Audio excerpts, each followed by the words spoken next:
Hi students, இப்ப நம்ம பார்க்கக்கூடிய மிக மிக முக்கியமான ஒரு பகுதி என்னன்னா பெர்னோலியின் தேற்றம். இங்கிலீஷ்ல பெர்னாலிஸ் தியரம் அப்படின்னு சொல்லுவாங்க. இங்கிலீஷ் மீடியம் ஸ்டூடெண்ட்ஸ்க்கு வீடியோ ஆல்ரெடி அப்லோட் பண்ணிருக்கிறேன் இங்கிலீஷ்ல. சோ அதை பாருங்க.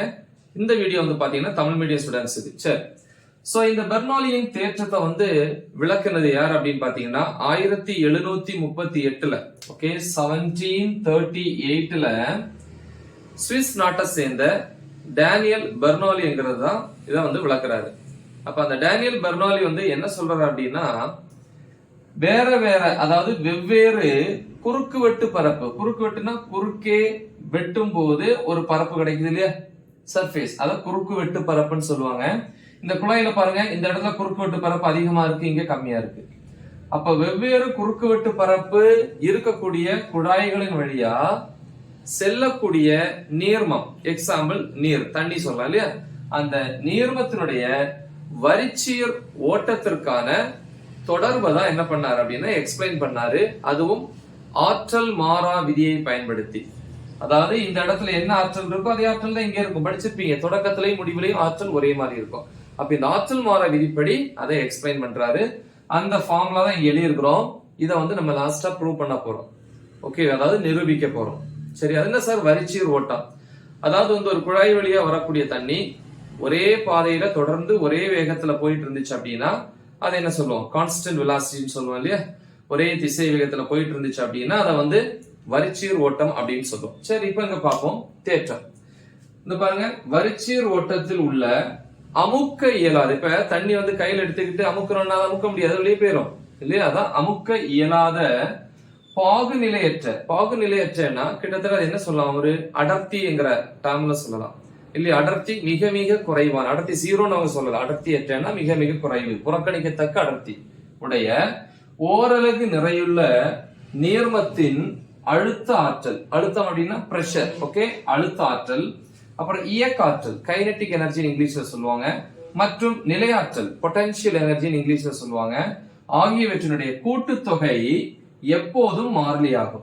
அதாவது அந்த நீர் இந்த குழாயில ஏங்கிற முனை வழியா உள்ள போகும்போது அதுக்கு இருக்கக்கூடிய அழுத்தாற்றல், இயக்காற்றல் மற்றும் நிலையாற்றலுடைய கூட்டுத்தொகை பிங்கிற புள்ளி வழியாக வெளியே வரும்போது இருக்கக்கூடிய நீர்மத்தினுடைய அழுத்தாற்றல், இயக்காற்றல் மற்றும் நிலையாற்றல் ஆகியவற்றுக்கு சமம். ஏன்னா ஆற்றல் மாறா விதிப்படி எந்த ஒரு இடத்துலயும் ஆற்றல் எப்படி இருக்கும், ஒரே மாதிரி இருக்கும் அப்படின்னு சொல்லி படிச்சிருக்கோம். சோ பார்க்கலாமா? எஸ். ஃபர்ஸ்ட் என்ன கண்டுபிடிக்கணும், அழுத்த ஆற்றல், அடுத்து இயக்க ஆற்றல், அடுத்து நிலையாற்றல், மாத்தி மாத்தி கூட கண்டுபிடிக்கலாம். ஓகேவா? சோ இந்த ரெண்டுமே நம்ம ஃபார்ம்ல படிச்சிருக்கோம். சோ இது மட்டும் தான் நீங்க படிச்சிருக்க மாட்டீங்க. எனிவே உள்ள வரக்கூடிய நீர்மம் இப்படிதான் வருது இல்லையா. அப்ப அதனுடைய குறுக்கு வெட்டு பரப்பை பொதுவா area of cross section capital A போடுவாங்க. பட் இந்த முனைக்கு கேபிட்டல் ஏ கொடுத்ததுனால பரப்பளவுக்கும் கேபிட்டல் ஏ கொடுக்க முடியாது, அதனால ஸ்மால் ஏ யூஸ் பண்றாங்க, ஸ்மால் ஏ. அப்ப ஸ்மால் ஏ தான் குறுக்கு வெட்டு பரப்பு. எதுக்கு, ஏங்கிற முனைக்கு. அப்ப ஏக்கு கீழே ஏ. அதே மாதிரி இந்த இடத்துல பாத்தீங்கன்னா ஸ்மால் ஏ குறுக்கு வெட்டு பரப்பு பிங்கிற புள்ளி. சரியா? அதே மாதிரி தளத்துல இருந்து, தரையில இருந்து, சர்ஃபேஸ்ல இருந்து எவ்வளவு ஹைட்ல இருக்கு அப்படின்னு பாத்தீங்கன்னா, இது இருக்கக்கூடிய ஹைட்டை ஹெச்னா உயரம், ஹைட் ஏங்கிற முனை. சோ இது இருக்கக்கூடிய ஹைட் பாத்தீங்கன்னா HB அப்படின்னு எடுத்துக்கலாம். அதே மாதிரி உள்ள வரக்கூடிய அந்த நீர்மம் குறிப்பிட்ட காலத்துல அது வெளியே போய்தான் ஆகணும்.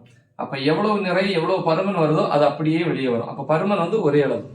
பருமன்னா குழாயினுடைய பருமன் கிடையாது, உள்ள வரக்கூடிய அந்த நீர்மத்தினுடைய பருமன் அப்படியே இங்க இருந்து வந்துட்டே இருக்கிறதுனால அப்படியே வெளியேறி ஆகணும்.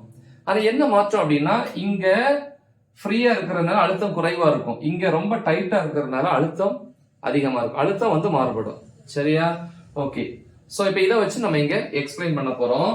ஃபர்ஸ்ட் அழுத்த ஆற்றல் கண்டுபிடிக்கணும். ஆனா அழுத்தத்துக்கான ஃபார்முலா பிரஷர் ஃபார்முலா என்ன சொல்லி கொடுத்துருக்கேன், ஃபோர்ஸ் பை ஏரியா, அதாவது விசை பை பரப்பு. சரியா? இங்க பரப்பளவுக்கு ஸ்மால் லெட்டர், அதனால ஸ்மால் ஏ யூஸ் பண்ணிக்கலாம். அதாவது நம்ம செய்யக்கூடிய வேலை தான் ஆற்றல். நம்ம ஒர்க் அவுட் பண்றீங்கல்ல, அது எதான் மாறுது, ஆற்றல். அப்ப வேலை தான் ஆற்றல். வேலைக்கு என்ன ஃபார்முலா, விசை பெருக்கல் தொலைவு, டிஸ்டன்ஸ். அப்ப இந்த ரெண்டையும் கண்டுபிடிச்சிட்டேன்னா எனக்கு வேலை கிடைக்கும். அந்த வேலை தான் அழுத்த ஆற்றல் சொல்ல போறேன். ஏன் அது அழுத்த ஆற்றல் சொல்ல போறேன், வேற ஆற்றலா இருக்கலாம் இல்லையா. ஆனா ஏன் இது அழுத்தாற்றல் சொல்ல போறேன்னா, இங்க நான் பயன்படுத்தக்கூடிய விசையினுடைய ஃபார்முலா அழுத்தம் சம்பந்தப்பட்ட ஃபார்முலா. சரியா? அப்ப அதான் எழுத போறேன். அப்ப இங்க எழுதலாம் ஏயில் நுழையும் நீர்மத்தினுடைய அல்லது நீர்மத்தால் உருவாகும் விசை அப்படி சொல்லலாம் இல்லையா? நீர்மத்தால் விசை. விசைக்கு என்ன ஃபார்முலா? F ஈக்குவல் டு இதுல எழுதலாமா? F is equal to P into A. P into A. இது ஏங்கிற முனைங்கிறதுனால கண்டிப்பா அதை வந்து நம்ம சொல்லணும். ஓகேவா? இப்ப விசை கண்டுபிடிச்சிட்டேன். இனி வந்து என்ன வேணும்? இடப்பெயர்ச்சி வேணும். இடப்பெயர்ச்சி அல்லது தொலைவு அப்படின்னு சொல்லலாம் இல்லையா? நம்ம ஒரு ஃபார்முலா படிச்சிருப்போம். திசை வேகம் சமம் இடப்பெயர்ச்சி பை அதான் டிஸ்பிளேஸ்மெண்ட் பை காலம். திசை வேகங்கிறது ஏங்கிற புள்ளியில நுழையும் போது VA. சோ அப்ப இதுல இருந்து தொலைவுக்கு D is equal to குறுக்கு பெருக்கல்ல VAT எழுதலாம். கரெக்டா? அப்ப A இல் நுழையும் நீர்மம் அல்லது நீர் எதுவா இருக்கலாம்? T காலத்தில் செல்லும் தொலைவு எழுதலாமா? அப்ப இங்க எழுதலாம் T காலம் அல்லது நேரத்தில் யாரு? நீர்மம் இல்லையா? நீர்மம் செல்லும் தொலைவு. சோ பாத்தீங்கன்னா தொலைவுக்கு என்னது? D equal to VAT எழுதலாம். therefore செய்யப்பட்ட மொத்த வேலை, எனவே வேலை செய்யப்பட்ட வேலை W is equal to formula என்ன? F into D எழுதலாமா? சரி இங்க எழுதுவோம் அடுத்து.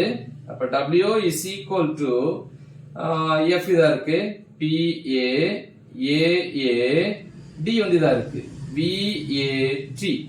இப்ப நல்லா பாருங்க, ஏங்கிறது குறுக்குவெட்டு பரப்பு, VATங்கிறது தொலைவு. அப்ப பரப்பளவு பெருக்கல் தொலைவு என்னது? பருமன், வால்யூம். அப்ப இத மொத்தத்தையும் வீண் போட்டுக்கலாமா? அப்ப W is equal to PA into V. நம்ம படிச்சிருப்போம் அடர்த்திக்கான ஃபார்முலா. ρ is equal to நிறை பை பருமன் அல்லது கன அளவு. அப்ப இதுல இருந்து V equal to எழுதும்போது V மேல கொண்டு வாங்க. V is equal to M by ρ எழுதலாமா? அப்ப இந்த வேலை தான் ஆற்றலா செயல்படுது. கரெக்டா? அப்ப வேலை W என்கிற வேலை தான் இங்க ஆற்றல். என்ன ஆற்றல்? அழுத்த ஆற்றல். கரெக்டா? பொட்டன்ஷியல் எனர்ஜியா? இல்ல, பிரஷர் எனர்ஜி, அதாவது அழுத்த ஆற்றல். அப்ப அழுத்த ஆற்றலுக்கு ஈன் போட்டுக்கலாம், அழுத்தத்துக்கு பிரஷர் எங்க? ஏங்கிற முனையில, அதனால EPA அப்படின்னு எழுதலாம். அப்ப இதுல இருந்து இதுக்கு பாருங்க W பாருங்க EPA போட்டுக்கலாம்.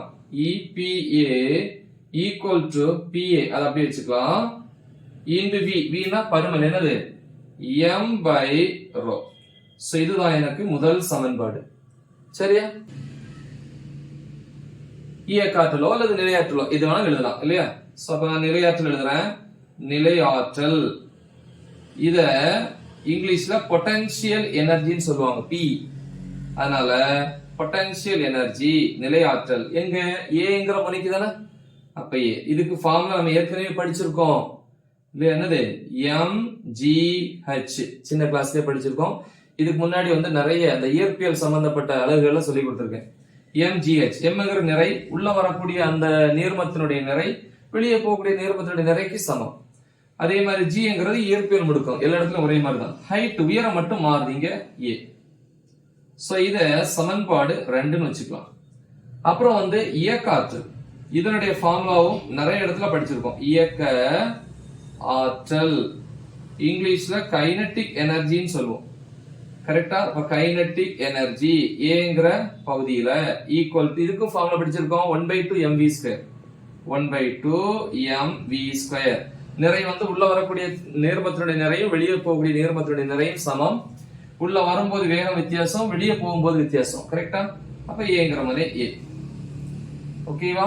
எஸ். சோ இது சமன்பாடு 3. இப்ப மொத்த ஆற்றல் எழுதுவோமா? A இல் மொத்த ஆற்றல். அப்ப A இல் மொத்த ஆற்றல்.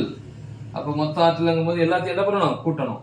அப்ப E ஆற்றலுக்கு எனர்ஜி A இல ஈக்குவல் டு எல்லாத்தையும் ஆட் பண்ணுவோம். இங்க என்ன இருக்கு?